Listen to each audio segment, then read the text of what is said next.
Bueno, creo que estamos acá.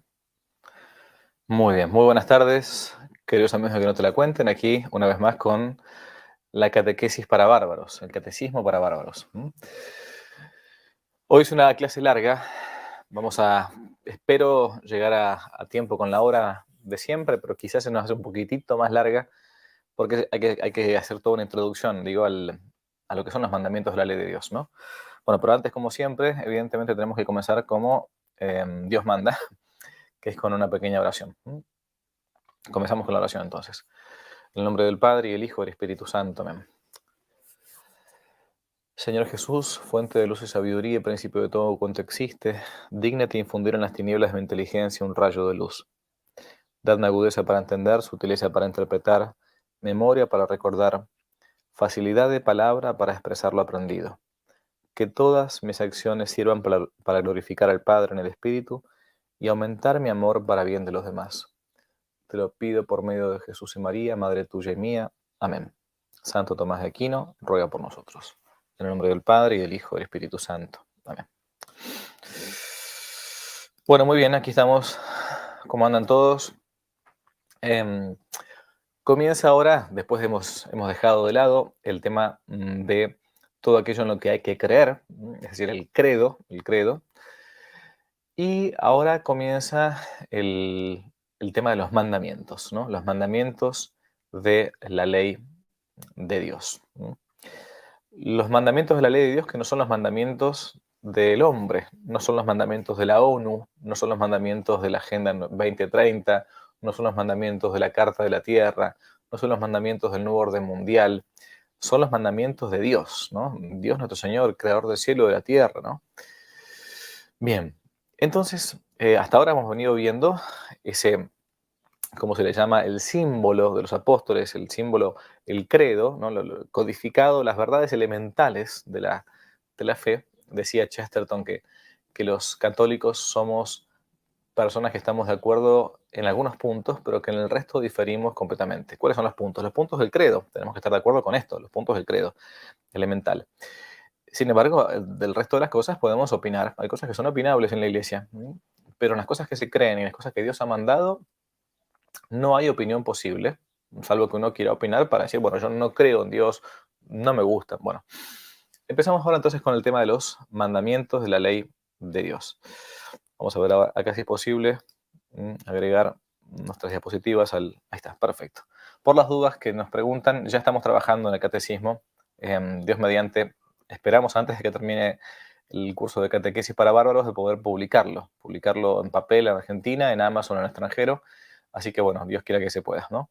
Pero lleva bastante tiempo de diseño. Todo lo que hay en el backstage de todo esto es bastante. Bueno, los mandamientos de la ley de Dios entonces. Bien, la segunda parte entonces, después de haber visto lo que tenemos que creer, vemos los mandamientos, ¿no? Nuestro Señor Jesucristo lo va a decir en el Evangelio de San Mateo: Dios hecho hombre, no he venido yo a abolir o a destruir la ley, ¿no? Sino a darle cumplimiento, ¿no? A su vez nos ha mandado a sus discípulos y a nosotros, junto con sus discípulos, no solamente a enseñar, ¿no?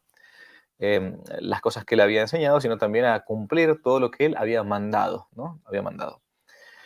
Por lo tanto, los mandamientos, como la palabra lo indica, nos enseñan, nos mandan, más que nos enseñan, nos mandan, a cómo uno tiene que vivir, ¿no? Los 10 mandamientos fueron dados, ahora vamos a verlos ahí en la Escritura, por Moisés, por Dios a Moisés. Nuestro Señor les entregó estos mandamientos después a su iglesia y a su vez le dio el poder a la iglesia de crear ciertos preceptos, ¿no? Vamos a ir por partes. Una cosa son los mandamientos de Dios y otra cosa son los preceptos positivos de la iglesia, ¿no? Vamos a ver enseguida esa gran distinción. Pero antes de seguir adelante, vamos a ver en la Sagrada Escritura, cuáles son esos mandamientos de la ley de Dios y de dónde surgen, de dónde salen. Vamos a ver, vamos a sacar esto de acá. Muy bien, perfecto. Y ahora nos vamos a ir a la Sagrada Escritura, ¿no? Sagrada Escritura, la Biblia, como le decimos nosotros, el conjunto de libros al escritor sagrado, al agiógrafo. En este caso nos vamos al libro del Éxodo, ¿no? Estamos para que veamos en la parte más finita de la Biblia, al principio, lo que es el Antiguo Testamento, antes de la venida de Cristo, ¿no? Nosotros hemos visto otras veces el libro de Génesis, que está al principio, muy chiquitito, ¿no? Y ahora el segundo libro de la Biblia es el libro del Éxodo. En el libro del Éxodo nos encontramos con algunas citas. Explico, Éxodo significa salida. ¿Salida de qué? Cuando el pueblo de Israel sale, escapa de Egipto, del faraón, por orden de Dios nuestro Señor, es guiado por Moisés, y en el medio de ese tiempo, esos 40 años que el pueblo de Israel está caminando hacia la tierra prometida, uno dirá, bueno, ¿por qué caminaron 40 años si no es que había tanta diferencia tanta distancia entre Israel, entre Egipto e Israel? Bueno, en realidad, en primer lugar, porque es una pena que Dios le pone al pueblo de Israel, incluso una prueba.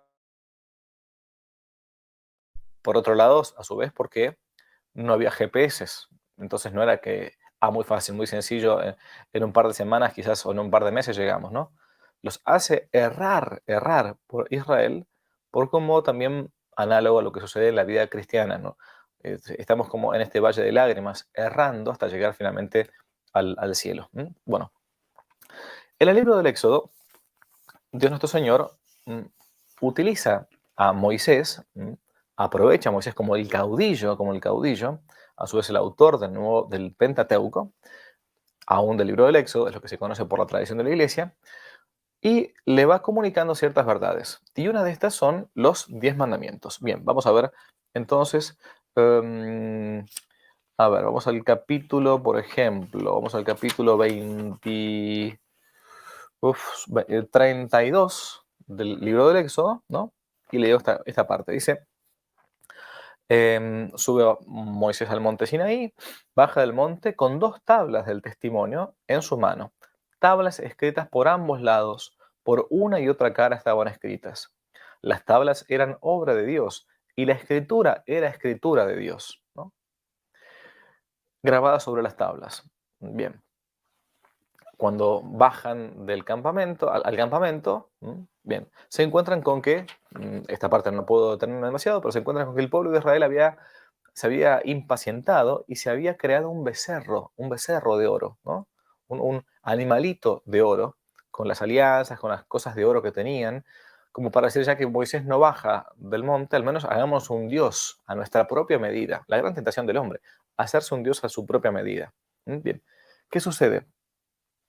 Em, cuando baja Moisés de todo esto, se encuentra con que estaban con el becerro de oro. ¿Y qué hace con las tablas? Las rompe. Moisés rompe las tablas que Dios le había dado, ¿no? Por eso nos tenemos que ir al capítulo 34 del libro del Éxodo, donde leo, versículo primero, 34 primero. Dijo Dios a Moisés, tállate 2 tablas de piedra como las primeras, las que él había roto, porque se enojó, Moisés se enojó, una cólera santa tuvo, ¿no? Dijo, bueno, este pueblo no quiere aceptar las tablas de la ley y se está armando un animal un becerro de oro, o sea, una especie de idolillo, ¿no? Bueno, como Dios no me, este, no me escucha, o yo no lo escucho a él, mejor dicho, ¿no? Me armo un ídolo de barro, me armo una pachamama, me armo un Buda, me hago cualquier cosa, ¿no? Un ídolo, una cosa que no es verdadera, ¿no?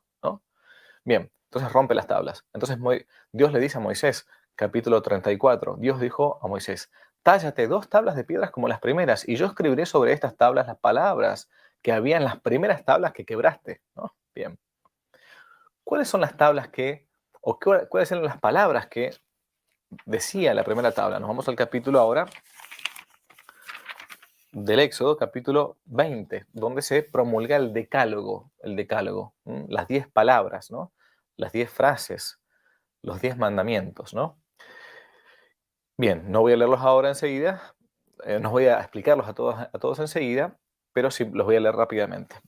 Promulgación del Decálogo, capítulo 20 del libro del Éxodo. Bien, entonces habló Dios con todas estas palabras diciendo, dice el texto, yo soy Yahvé, tu Dios, ¿no? Que te ha sacado del país de Egipto, de la casa de la servidumbre.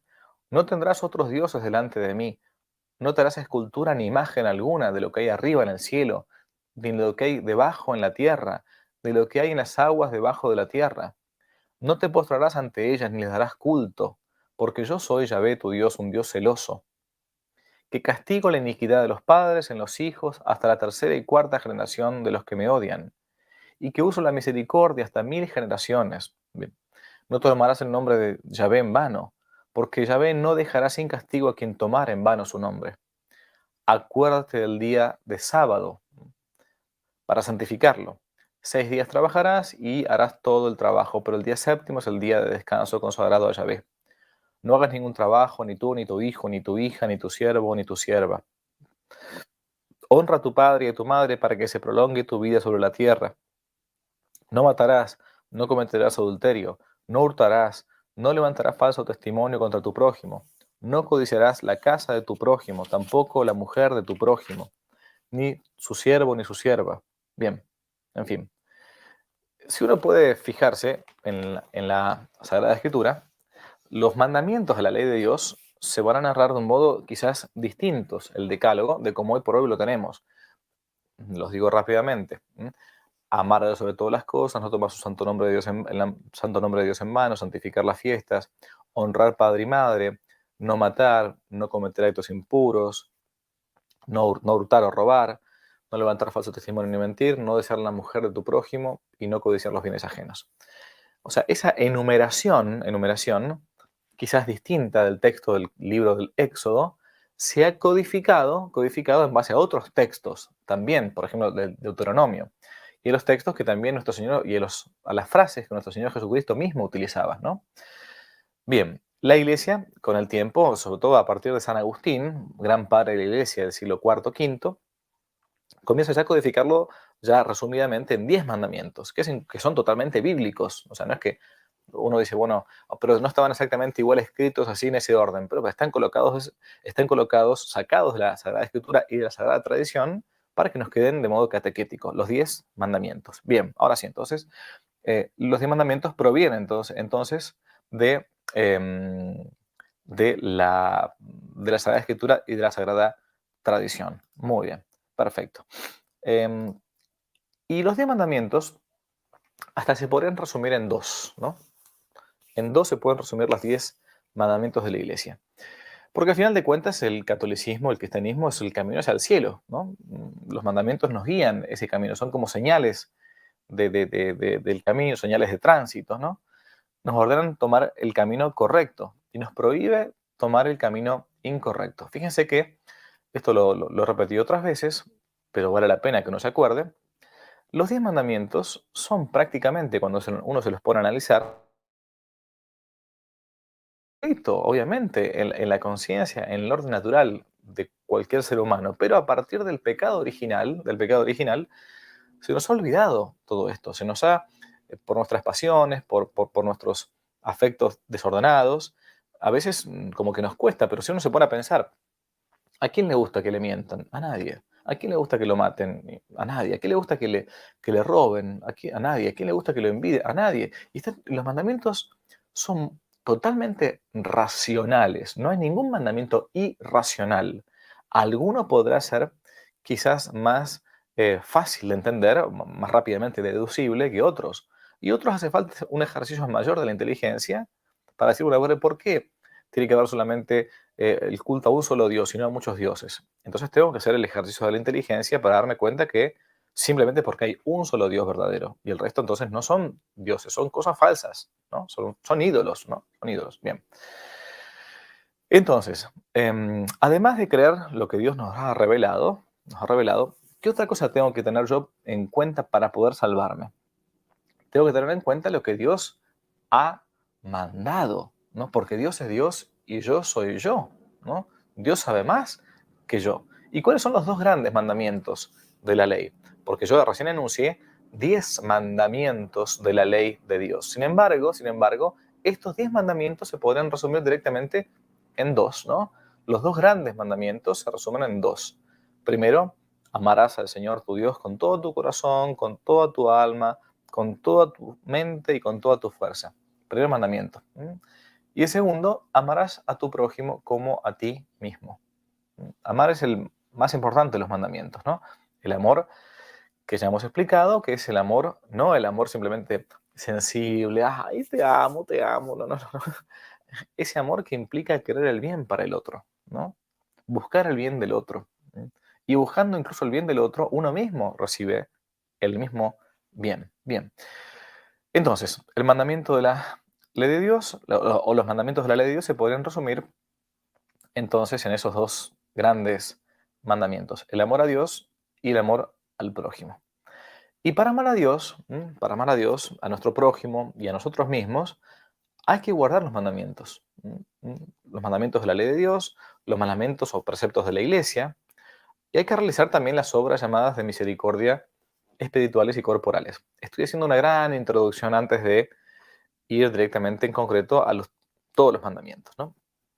Las obras de misericordia corporales y espirituales son como actos de amor concreto, porque yo no puedo decir amo a Dios, amo al prójimo, pero después no tener ningún tipo de obra respecto de Dios, respecto del prójimo, ¿no? Es decir, hay que hacer obras concretas como Cristo mismo las hizo. Cualquier cosa que uno haga por un miembro del cuerpo místico de Cristo, es decir, principalmente los bautizados, ¿no? Lo hacemos por Cristo mismo, ¿no? Por eso nuestro Señor dijo, en cuanto le hicisteis esto a uno de estos pequeños, dar de un vaso de agua, por ejemplo, a mí mismo me lo hicisteis. A mí mismo me lo hicisteis. Bien. Y estoy resumiendo entonces los mandamientos, cómo uno puede cumplir los mandamientos. Amar a Dios sobre todas las cosas, con todo el corazón, con toda tu mente, con toda tu fuerza, con todo tu alma, y al prójimo como a ti mismo. Estoy intentando resumir en las obras de misericordia corporales y en las obras de misericordia espirituales, cómo uno puede concretar esto que son los mandamientos, ¿no? El amor a Dios y el amor al prójimo. Se concreta el cumplir los mandamientos, amor a Dios y amor al prójimo por amor a Dios, por medio de las obras de misericordia, que son 7 en cuanto al cuerpo y son 7 en cuanto al alma. Veamos, las 7 obras de misericordia corporales son dar de comer al hambriento, dar de beber al sediento, vestir al desnudo, al que no tiene ropa, visitar a los presos, dar albergue al peregrino, visitar a los enfermos y enterrar a nuestros muertos. Si uno quiere darse cuenta que alguien está de algún modo viviendo por amor a Dios, no por amor a Dios, los mandamientos, debería ver primero si está cumpliendo con los mandamientos, estos dos del amor, a Dios y al prójimo, ¿no? Si realmente, o si solamente dice, no, yo creo en Dios, voy a misa, rezo el rosario, hago adoración al Santísimo Sacramento, pero resulta que después esto no se conjuga, no se traduce en obras. ¿Mm? Obras. Obras son amores, dice el dicho, ¿no? El apóstol Santiago va a decir, muéstrame tu fe sin las obras, que yo por mis obras te mostraré mi fe. Bien. Las obras de misericordia corporales. Estas obras de misericordia corporales, vale la pena decirlo ahora, muchas veces son tenidas como si fuesen las únicas y las más importantes. Sin embargo, lo digo ahora, ni son las únicas ni son las más importantes. No son las únicas porque hay obras de misericordia, ahora vamos a verla enseguida, espirituales, así como hay 7 obras de misericordia corporales, hay 7 obras de misericordia espirituales, ni son las más importantes, porque las más importantes son las espirituales. Pero sí son importantes estas, ¿no? Hay que darle de comer al hambriento, ¿no? Obviamente. Primo mangiare, dopo filosofare, dicen los italianos. Primero comer y después filosofar, después, es cierto, ¿no? Está bien, hay que vestir al desnudo, muy bien, perfecto. Pero hay en ciertos ambientes católicos que solamente se quedan en estas obras de misericordia corporales. Entonces, en vez de llevarle el evangelio, solamente le dan de comer, solamente lo visten, solamente le dan de beber. O sea, transforman a la iglesia en una especie de ONGismo. Las ONG, organizaciones no gubernamentales, ¿no? Que solamente dan cosas materiales. Y está bien dar esto, no. eh, Pero si solamente nos quedamos en eso, ¿qué sentido tiene todo?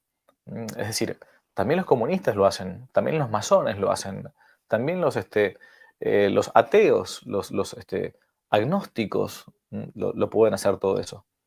Nosotros, en todo caso, como católicos, daremos eso, pero principalmente daremos lo que viene ahora, que son las 7 obras de misericordia espirituales, que son más importantes que estas corporales. ¿Por qué? Porque van directamente a la salvación del alma. ¿De qué le sirve? ¿De qué le sirve a una persona tener la panza, el estómago lleno, si no conoce mm, los mandamientos, el credo, la ley de Dios, no sabe que tiene un alma? ¿De qué le sirve morirse con la panza llena y irse al infierno? Entonces tengo que dar, no hay que hacer una dialéctica, obras de misericordia corporales contra obras de misericordia espirituales. No, van de la mano, pero aún yendo de la mano, una tiene prelación en cuanto a la importancia respecto de la otra, es más importante. Bien, obras de misericordia entonces corporales, hasta ahí entonces. Obras de misericordia espirituales. En primer lugar, corregir al pecador. Vamos a pasar acá la diapositiva. Corregir al pecador, digo. O sea, el que se equivoca, con caridad, con prudencia, pero hay que decirle, es una obra de misericordia espiritual. Te has equivocado, esto está mal, hay que corregirse de vida, hay que convertirse, tenés un alma, hay que salvarse, hay que ir al cielo, ¿no? Instruir al ignorante, aconsejar al que duda, consolar a los tristes, sufrir con paciencia los defectos de los demás, perdonar las injurias y rezar, rogar por vivos y por muertos, ¿no? ¿Y por qué son más importantes las obras de misericordia espirituales? Porque la vida del alma es más importante que la vida del cuerpo. ¿Mm? La vida del alma es la que finalmente es la que va a ser juzgada, ¿no? ¿Cómo ha sido nuestra vida espiritual? Por lo tanto, yo deberé dar de comer al hambriento, pero también deberé intentar evangelizarlo. Cuando un pobre me pide en la calle, entonces, bueno, yo intentaré ayudarlo, pero también intentaré decirle alguna palabra, ¿no? ¿Cómo está tu alma? ¿Cómo que Dios te bendiga? Mm, Me acuerdo una vez, yo era todavía laico, fui a comer me invitó un sacerdote a comer a un restaurante, un cura buenísimo, un personaje total, y había un mozo, un muchacho que servía las mesas, termina de darnos la comida y todo, entonces le da una propina, como siempre, ¿no? El cura, me ha invitado el cura mío, yo era estudiante, y el cura le dice, ¿cómo te preparas para la muerte? Y entonces el tipo quedó mirando así, ¿no? El mozo, este muchacho. Pero bueno, le hizo una buena pregunta, ¿no? O sea, lo instó, lo movió a que pensara por un momento en la vida eterna, obviamente. Bueno, o sea, lo ayudaba económicamente con una pequeña propina porque nos había servido bien y encima, bueno, le daba una oportunidad que pensara acerca de su propia muerte. Esto es así, es así. Bien, entonces, obras de misericordia espirituales son más importantes que las obras de misericordia eh, corporales.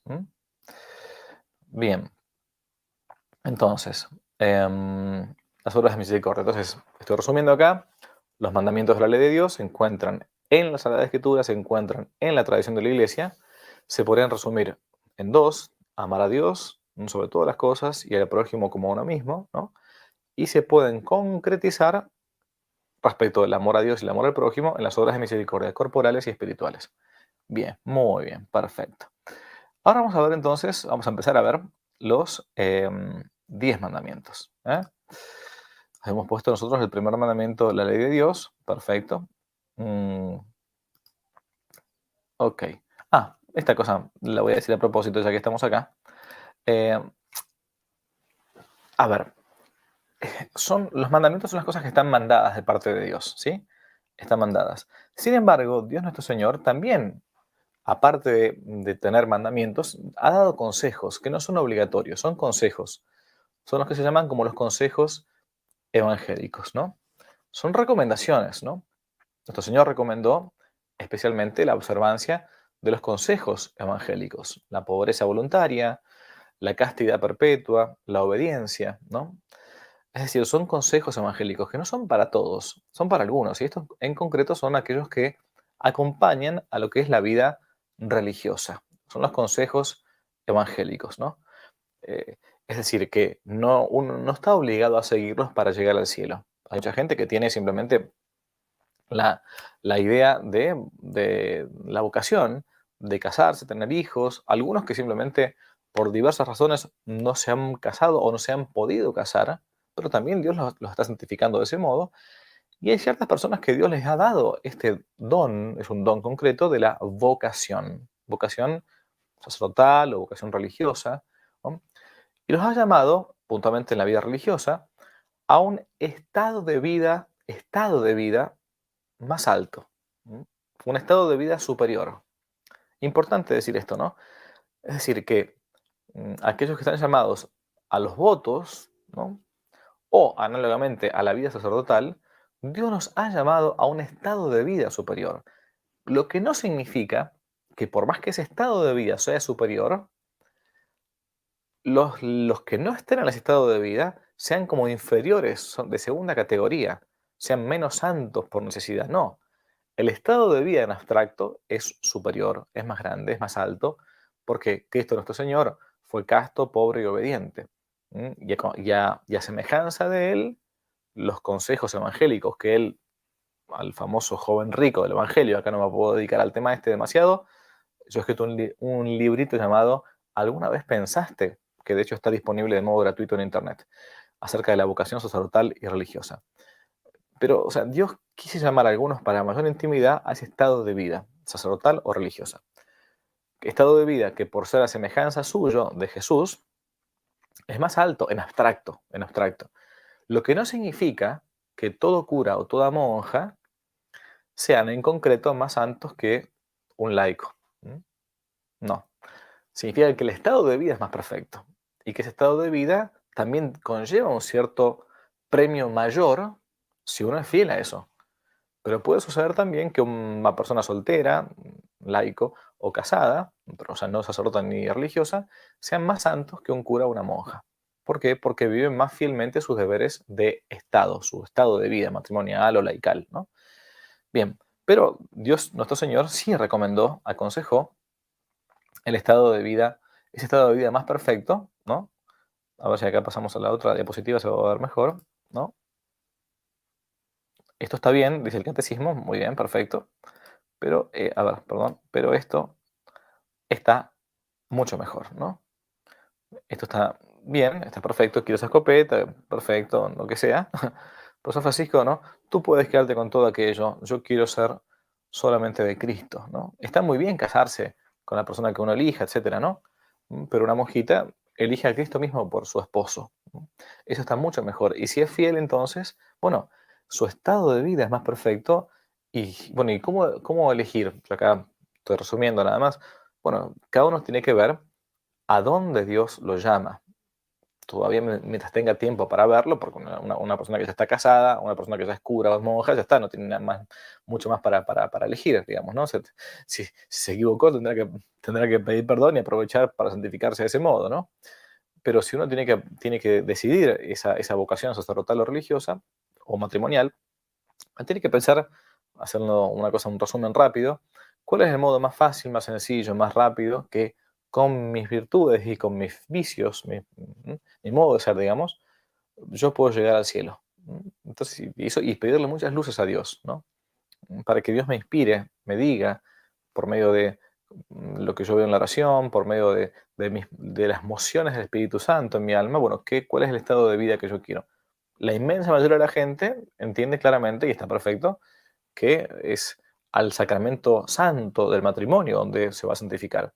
Y otra gente, mucho menos, entiende que Dios lo inspira a la vida sacerdotal o religiosa. Bien, los consejos evangélicos. No me puedo tener mucho más acá, si no sería demasiado largo, ¿sí? Bien, acá había puesto alguna cosa más, si no me equivoco. Claro, la vida de pobreza, porque no está muy bien esto, pero perfecto. Los signos de llamado, de unidad física o mental o moral, la recta intención, quiero servir a Dios, y la libertad de impedimentos. Por ejemplo, si tengo padres enfermos que me necesitan apoyo, grandes deudas, etcétera, bueno, en fin. La vocación es un llamado de Dios. Entonces, los mandamientos y los consejos evangélicos. Esto vamos a resumir como un maestro ciruela. Los mandamientos de la ley de Dios se encuentran en la Escritura, en la tradición de la Iglesia. Son 10 los mandamientos codificados. A su vez, esos 10 mandamientos se pueden resumir en dos: amar a Dios y amar al prójimo como a uno mismo. Para mostrar que yo estoy cumpliendo los mandamientos, están las obras de misericordia corporales y las espirituales. Las corporales son muy importantes, pero más importante aún son las espirituales, ¿no? Y a su vez están después los consejos, que son los que en la vida religiosa principalmente se hacen, ¿no? La vida consagrada, y, y son consejos, no son mandamientos. Bien, vamos a ir ahora a ver los mandamientos de la ley de Dios. Los mandamientos, estamos acá en esta clase, los mandamientos de la ley de Dios, y vamos a ver ahora el primer mandamiento. Pero antes de ver el primer mandamiento, voy a pasar acá un pequeño videíto que yo mismo en su momento grabé, ¿no? A partir de un programa satírico de Italia, que en el año 2011 fueron al Vaticano. Gente que estará, gente de este programa es más bien comunista, progresista, atea, y se estaban burlando un poco de la iglesia. Pero yo quiero mostrar lo que, amén de esa burla, quiero mostrar un poco lo que sucede en, diría, la inmensa mayoría de los casos, ¿no? Y es que los católicos no conocemos los mandamientos. Los católicos no sabemos cuáles son los mandamientos de la ley de Dios. Los católicos, y aún diría más, los consagrados, ni siquiera saben bien cuáles son los 10 mandamientos. Si uno le pregunta a una persona, hagan la prueba. Pregúntenle a una persona amiga, a un católico, de hecho, que va a misa, que te enumere los 10 mandamientos de memoria, ¿no? Hay que ver si cuántos hagan la prueba con 10 si quieren, o con 5. ¿Cuántos de esos se lo dicen de memoria exactamente como están en el catecismo? Bueno, esta gente de este programa de televisión italiano se fueron ni más ni menos que al Vaticano, a Roma. ¿M? Y hicieron este videito muy cortito que ahora les paso a ustedes, preguntándole a algún cura o una monja cuáles son los 10 mandamientos de la ley de Dios. Vamos a ver si lo podemos ver. Vamos a ver aquí. I 10 comandamenti. Quali sono? Quali sono? No, dico quali sono? Quali... Vabbè, l'importante non è dire i comandamenti, ma capirli, sentirli. No, elenchiamoli. Ma al di là di una mera enumerazione, l'importante è praticare. Li sai quello o che... no? Eso sí. Li sai o no? No. Bien, acá tenemos, ¿no? No importa si uno sabe o no los mandamientos, lo importante es sentirlos, es ver lo que sale del corazón, ¿no? Bueno, vamos a ver si conocen en plena Roma, esto es un video hecho en Roma, si la gente conoce o no los mandamientos, ¿no? Veamos. No. Uno dei comandamenti è non dire parolacce. E non dire parolacce, non dire male dell'altri, quelli Questi sono i sono comandamenti. È il primo. Mangiare agli affamati, dar bene agli assetati, non desiderare la donna degli altri. Niente, Greg. La gente comune i comandamenti non se li ricorda proprio. Allora andiamo a domandare a chi di religione se ne intende davvero. Vamos a ver quiénes de religión entienden en serio. Bueno, entonces le van a preguntar a algunos sacerdotes o a algunas monjas cuáles son los 10 mandamientos en pleno Vaticano, ¿no? Esto es la Plaza San Pedro en Roma. Veamos. Vogliamo ricordarli ai giovani i 10 comandamenti? Beh, i 10 comandamenti credo che non abbiano bisogno di essere ricordati. Questo è veramente, però perché non ce li vuole dire? Perché non ve li voglio dire? Insomma, se volete ve li dico anche, Ma credo che su qualsiasi catechismo si possono trovare. È giusto seguire i comandamenti se sono importanti. Caspita, santificare la Santificar la fiesta. Voy a decirle algunos, ¿eh? festa, in tanti modi si può santificare la festa. Onora il padre e la madre, Non spacciare moneta falsa, per esempio. facciare moneta falsa. No falsificar las monedas, la verdad que eso no son mandamientos, ¿no? Bueno, sigamos. Li dica, non ce li vuole dire nessuno. Beh, basta ricordare L'ottavo. il comandamento di Gesù, che li unisce tutti insieme. E qual è? Amare Dio e amare il prossimo, va bene? Quindi gli altri si possono... Bueno, acá tenemos entonces un poco digamos, la práctica en concreto de cómo ni siquiera algunos curas o algunas monjas se acuerdan de los 10 mandamientos, ¿no? Y les puedo decir que es verdad, o sea, que uno puede hacer la prueba incluso con algún laico. Hagamos la prueba con algún laico mejor. Entonces empezamos ahora con los 10 mandamientos de la ley de Dios, ¿sí? El El primer mandamiento. Entonces, vamos al primer mandamiento directamente, no vayamos con menos preámbulos. El primer mandamiento de la ley de Dios se puede enunciar así: amar a Dios sobre todas las cosas. Amar a Dios sobre todas las cosas. Por lo tanto, este mandamiento manda solamente dar culto, se llama así, culto de latría. Latría significa en griego el culto que se le da solamente a la divinidad, solamente culto de latría a Dios. Porque hay un cierto culto a los papás, por ejemplo, hay un cierto culto también incluso a los santos, hay un cierto culto, ¿no? Es decir, uno le rinde cierta reverencia y homenaje a ellos, ¿no? Pero solamente el culto a la divinidad, al Dios verdadero, al único Dios. Por lo tanto, hay un falso culto, ¿no? Que se rompe incluso por esto la caridad, porque no estoy amando a Dios directamente, ¿no? Se rompe también la fe, se rompe la esperanza, falsos cultos. Primer mandamiento de la ley de Dios: amarás al Señor tu Dios con todo tu corazón, con toda tu alma y con toda tu mente. Este mandamiento no solamente se encuentra, como recién vimos, en el capítulo 20 del libro del Éxodo, sino Jesús mismo, Dios hecho hombre, lo menciona, ¿no? ¿Cuál es el más grande y más importante de los mandamientos? Le pregunta Mateo 22, ¿no? Y Jesús responde: amarás al Señor tu Dios con todo tu corazón, con toda tu alma y con toda tu mente, ¿no? ¿Qué nos manda el primer mandamiento de la ley de Dios? Nos manda ofrecer culto a Dios, ¿no? Por lo tanto, es pecado poner a otra criatura como el principal objeto de nuestro culto, ¿no? Por ejemplo, decir que Buda es Dios, ¿no? Pero yo yo lo uso la estatuita solamente como una especie de amuleto, ¿no? Vamos a ver enseguida que también está mal eso, ¿no? O es pecado poner la principal fuente de nuestra felicidad en otra cosa, por ejemplo, el dinero, ¿no? Eh, El Dios Jesús dice, ¿no? Dios nuestro Señor dice: ustedes tienen como Dios eh, a Mamón, Mamona iniquitatis, el Dios del dinero, ¿no? No se puede servir a Dios y al dinero, ¿no? Hay gente que pone, los ateos ponen y algunos católicos también, ponen su esperanza solamente en el dinero. Es como que te va a salvar eso, no te vas a llevar nada a la tumba, infeliz. En la tumba no te llevas nada. ¿Mm? O algunos ponen su principal esperanza o el principal maestro de la verdad, como si fuera la ciencia. La ciencia lo dijo, la ciencia como si fuera Dios, ¿no? Decía el Padre Pío que el evangelio, que la ciencia moderna es el evangelio de Satanás. No es que uno esté en contra de la ciencia, todo lo contrario. De la ciencia buena, de la ciencia verdadera, de la ciencia que incluso hace al hombre mejor. Mm, Uy, sí, la ciencia avanzó muchísimo y técnicamente es mejor, claro, qué bueno, hicieron una super bomba atómica. ¿De qué me sirve a mí tener una super bomba atómica? O hicieron un modo espectacular de matar a un bebé dentro de la panza de la madre. No le dejan ninguna cicatriz ni nada. ¿De qué me sirve a mí la técnica ¿De qué me sirve a mí la ciencia separada de la moral? No pueden ir separadas, ¿no? La opinión pública. La mayoría lo dijo. Vox populi, vox dei. Es un dicho pagano. La voz de Dios no es la voz del pueblo, necesariamente.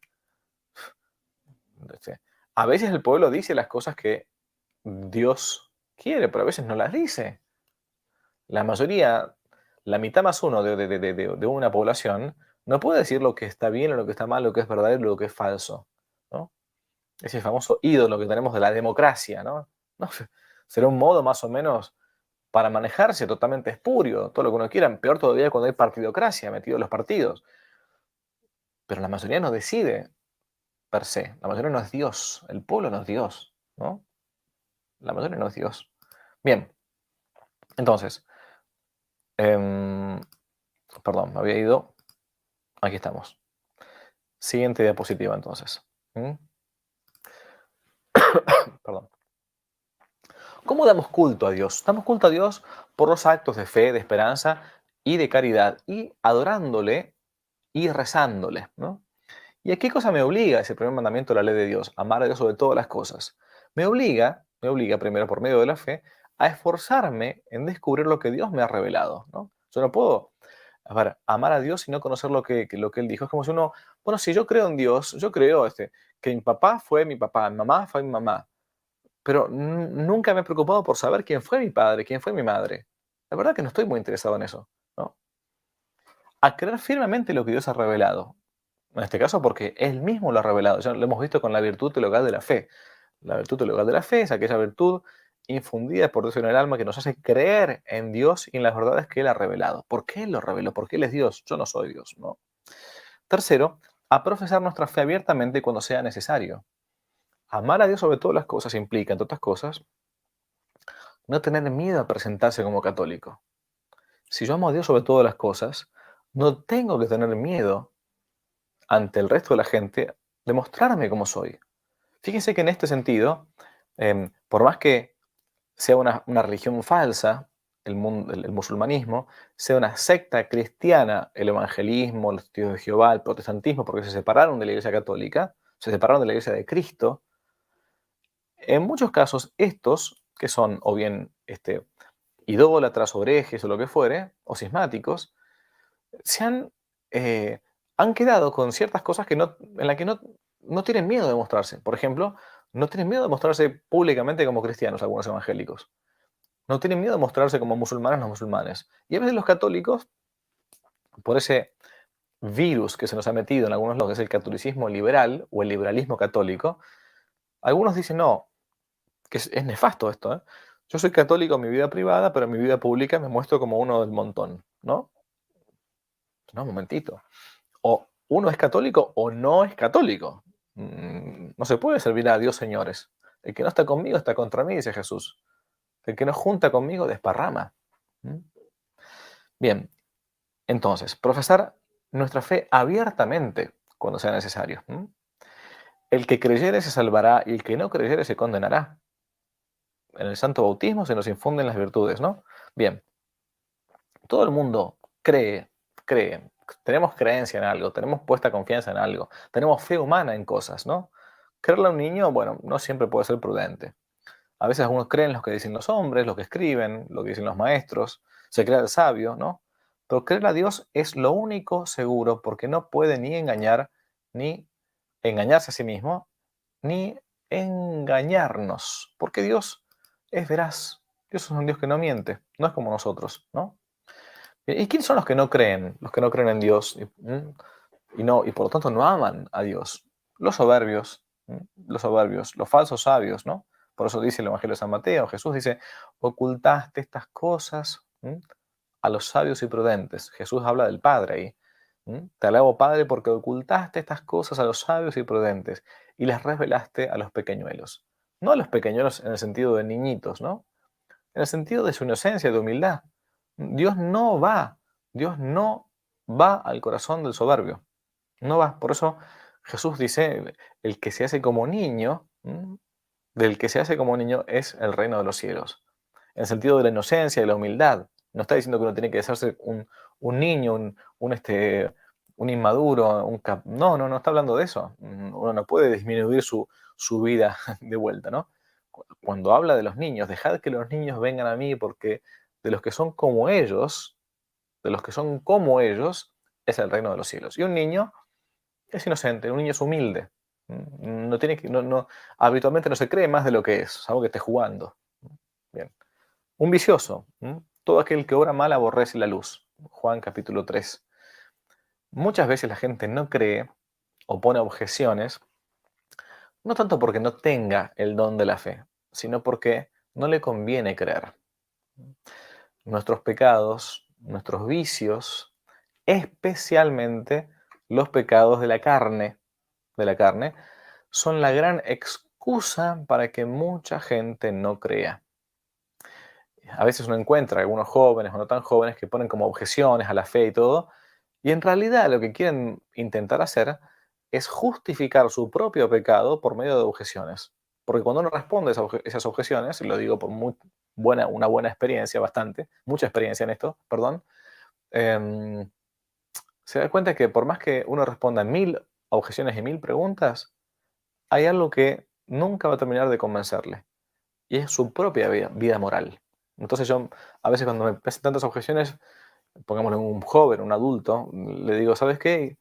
¿Cómo se llama ella? ¿Qué padre?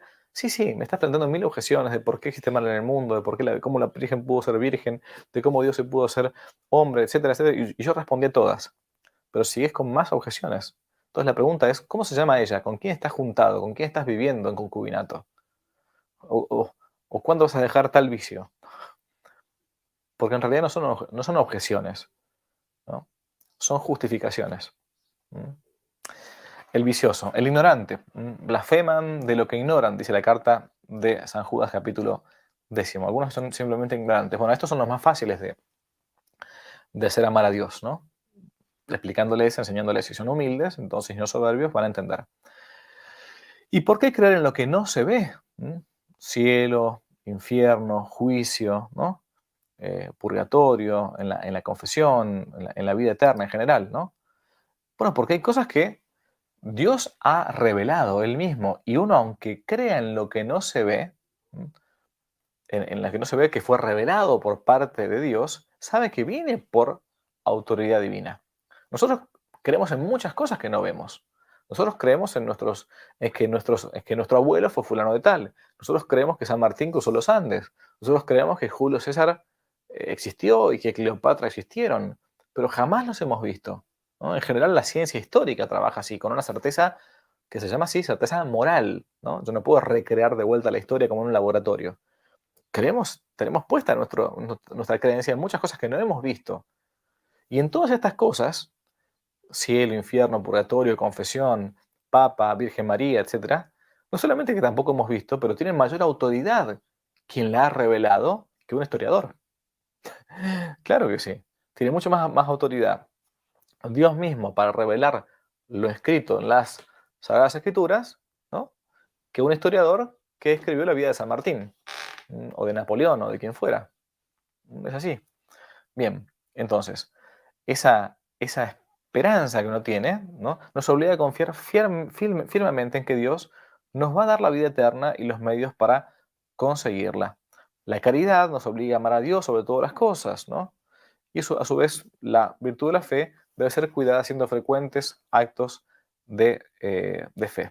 ¿Cómo uno puede pecar contra el primer mandamiento de la ley de Dios? ¿Cómo puedo yo pecar contra el primer mandamiento de la ley de Dios? Bien, vamos a decir un par de cosas muy cortas para que no se nos haga más largo este programa.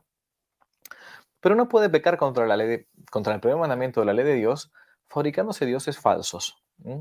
Y en ese sentido, no digo yo que no es que se vaya a fabricar una idea de Dios por medio de una escultura, sino que uno puede pecar contra contra el primer mandamiento de la ley de Dios amándose a sí mismo y no amando a Dios. Voy a poner un ejemplo.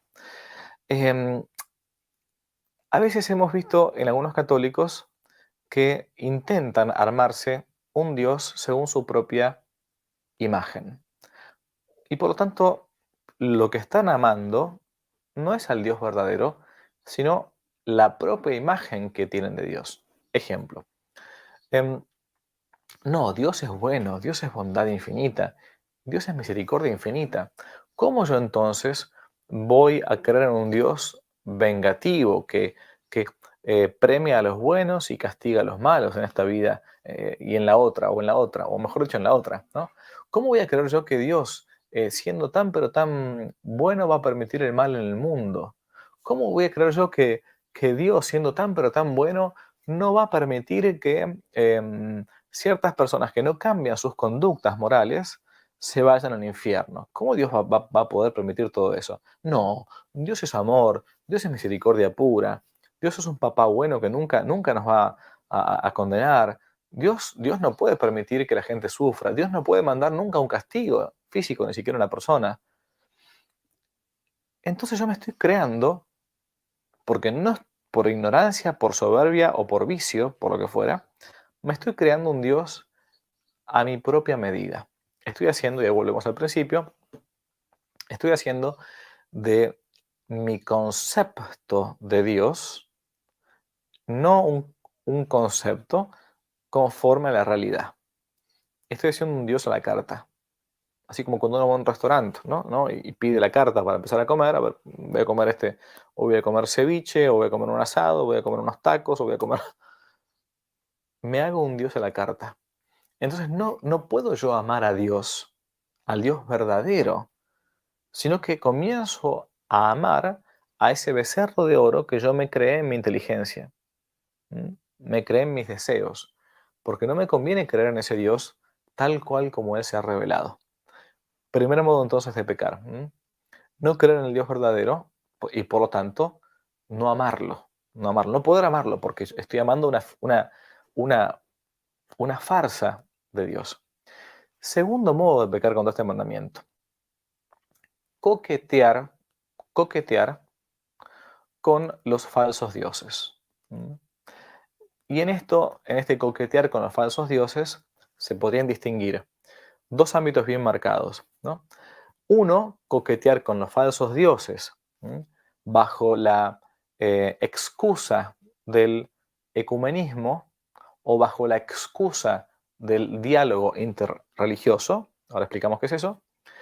Y otra, coquetear con los falsos dioses por medio de gurúes, del tarot, de la consulta de brujas y de un montón de otras cosas más que engendran males. Vamos a la primera. Coquetear con falsos dioses. Hay un verdadero ecumenismo.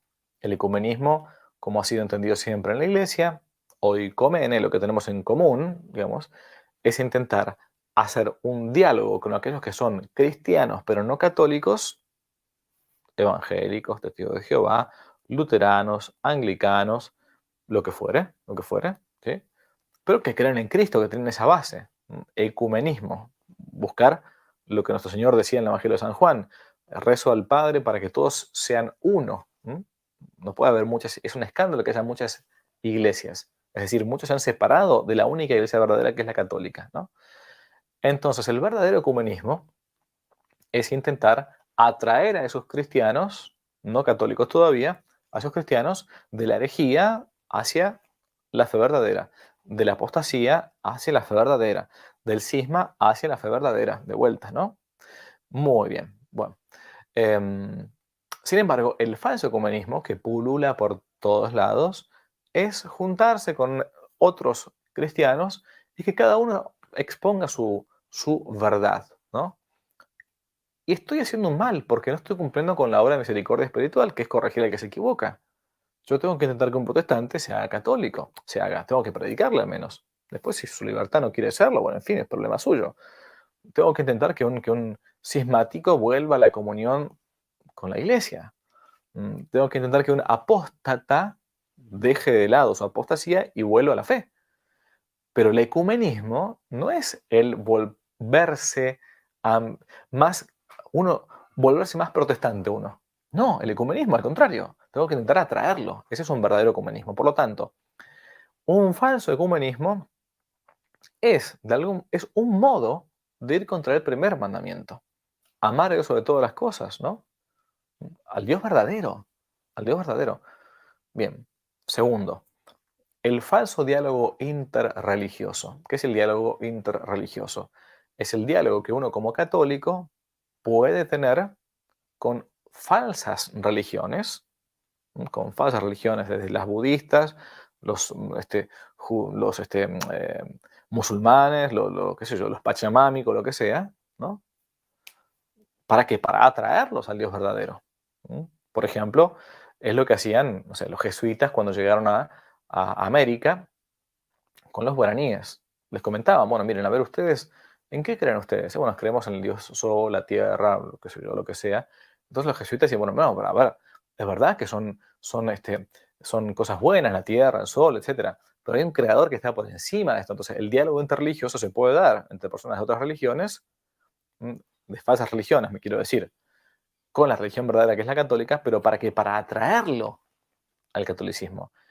O sea, no para que el católico se haga más pachamámico, no para que el católico se haga más budista, ¿no? Eso es un escándalo. Y es una grave ofensa a Dios. Una grave ofensa, ¿no? Porque no estoy amando a Dios sobre todas las cosas, lo estoy poniendo a Dios a la par de dioses falsos, ¿no? A la par de dioses falsos. Entonces, el falso ecumenismo y el falso diálogo interreligioso. ¿Hay uno que es verdadero en ambos dos? Sí, claro. Que es intentar atraerlos a estos a la fe verdadera. Y a su vez después el coqueteo ya personal con aquella gente que va a que le tiren las cartas, ¿no? a intentar jugar con la adivinación, a intentar decir, bueno, como Dios no me, eh, al parecer no me satisface del todo, no me colma de las cosas que yo le pido, intento ir con falsos dioses. Entonces le prendo una velita a cada dios. Ese es, por ejemplo, el pecado del sincretismo religioso, donde que todo es lo mismo. Les cuento una anécdota para matizar un poco. Una vez estaba yo con el padre Federico Hayton en el Tíbet, lo fue acompañando un tiempo, eh, y, em, y nosotros veíamos que le predicábamos a los tibetanos, a los budistas, eran todos budistas o hinduistas, pero en su mayoría budistas, y los tibetanos de la India rápidamente aceptaban a Cristo. Qué bueno, sí, qué bueno, qué bueno. Yo decía, qué rápido, qué bueno, bendito sea Dios, ¿no? Pero resulta que después nos damos cuenta que, claro, colocaban una estampita de Jesús al lado de Buda, al lado de Mahoma, al lado de Shiva o lo que sea. Entonces, claro, es un pueblo muy tendiente al sincretismo religioso, como que todo le viene bien, ¿no? Pero en realidad al Dios verdadero no siempre les preocupa, no siempre les preocupa, ¿no? Entonces, eso de estar jugando, coqueteando con dioses falsos, ¿no? O no solamente con dioses falsos, con santos falsos, entre comillas, santos falsos, ¿no? Estas cosas de San la Muerte, del gauchito Gil, de la difunta Correa, o estas falsas, em, falsas divinidades o falsos santos, son pecados contra el primer mandamiento, ¿no? Amar a Dios con todo tu corazón, con toda tu alma, con toda tu mente, ¿no? El primer mandamiento, el más importante. Estamos viendo los 3 primeros mandamientos que se refieren a nuestra relación con Dios, ¿no? Para con Dios. Siempre la relación nuestra para con Dios, obviamente, va después a influir en nuestra relación para con el prójimo. Bien, entonces, primer mandamiento de la ley de Dios. Vamos a intentar hacer ahora un pequeño resumen acerca de todo lo que hemos dicho, ¿no? Los mandamientos son mandatos, son reglas, pero no para aprender de memoria simplemente, sino para aplicarlas en la práctica, ¿no? No todo aquel que me diga Señor, Señor, entrará en el reino de los cielos, dice Jesús. Los 10 mandamientos se encuentran en el libro del Éxodo, también en la tradición de la Iglesia. Son 10 de modo codificado por medio del catecismo, tomados de la tradición y la escritura, claramente que sí. Y hay 3, ahora lo digo, 3 que se refieren a Dios, los primeros 3, y 7 que se refieren a la relación con el prójimo. Vamos a ver uno por uno si Dios quiere. Estos mandamientos de la ley de Dios se podrían resumir en amar a Dios y amar al prójimo, ¿no? Y a su vez se pueden concretar o traducir en las obras de misericordia corporales y obras de misericordia espirituales, que son más importantes las segundas que las primeras, las espirituales más que las corporales. El primer mandamiento de la ley de Dios implica que uno tiene que amar a Dios sobre todas las cosas, más que la propia persona, más que la propia patria, más que la propia familia, e implica no solamente el hecho de nuestra propia vida de fe, de esperanza y de caridad, sino que implica una coherencia de vida, ¿no? Solamente Dios puede ser el primer servido. Y puede uno pecar contra esto, no solamente creándose un Dios a la propia medida, sino falsificando un supuesto ecumenismo, un supuesto diálogo interreligioso, o incluso adorando a falsos dioses, a falsas divinidades. El primer mandamiento de la ley de Dios, entonces, mandamiento de los más importantes, junto con el otro que es amar al prójimo como a uno mismo, para tenerlo en cuenta, para analizarlo y para pensarlo.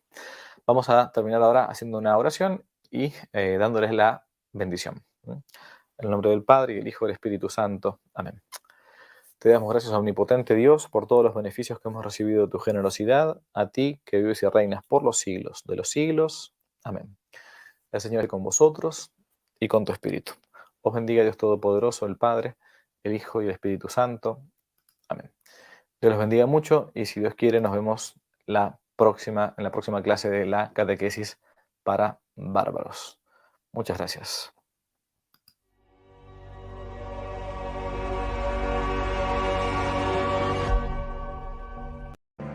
Si les gustó el video, aparte de suscribirse, activar la campanita y comentar, en la descripción de este video se van a encontrar con el link de la plataforma Patreon, un modo concreto de apoyar este apostolado que intenta hacer una contrarrevolución cultural y espiritual. Dios les bendiga y que no te la cuenten.